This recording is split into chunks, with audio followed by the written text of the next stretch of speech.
গেল জুনে ইরানের বিরুদ্ধে পারমাণবিক অস্ত্র তৈরির অভিযোগ এনে বিনা উস্কানিতে ভয়াবহ বিমান হামলা চালায় নেতানিয়াহুর বাহিনী। তবে এতে তেল আবিব খুব একটা সুবিধা করতে পারেনি, বরং সাপের লেজে পাড়া দিয়ে উল্টো কামড় খাওয়ার মতো ঘটনা ঘটে।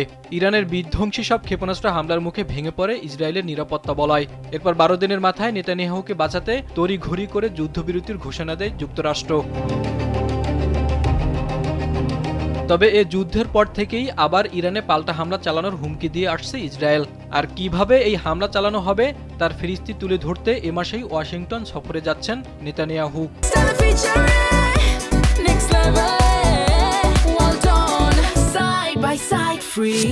যদিও ইরানের পক্ষ থেকে বলা হচ্ছে তারা যুদ্ধ চায় না, তবে কেউ যদি আগ বাড়িয়ে তেহরানে হামলা চালায় তাহলে তাদেরকে মাটির সঙ্গে মিশিয়ে দেওয়া হবে।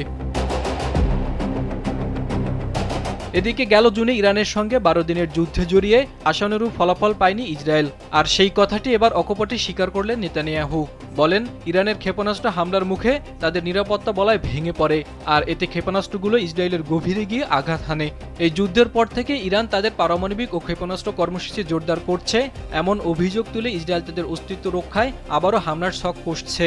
একটি সূত্র বলেছে, ইসরায়েল প্রকাশ্যে ইরানের পারমাণবিক অবকাঠামোকে নিজেদের অস্তিত্বের জন্য হুমকি হিসেবে দেখলেও প্রকৃতপক্ষে তেল আবিব ইরানের ব্যালিস্টিক ক্ষেপণাস্ত্র নিয়ে ব্যাপক ভয়ের মধ্যে রয়েছে।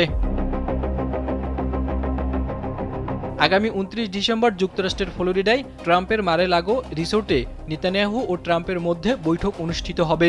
এতে ইরানে হামলা চালানোর পরিকল্পনা তুলে ধরতে পারেন নেতানিয়াহু। এদিকে ইরানের পারমাণবিক কর্মসূচির বিরুদ্ধে হুমকি দিয়েছে যুক্তরাষ্ট্রও।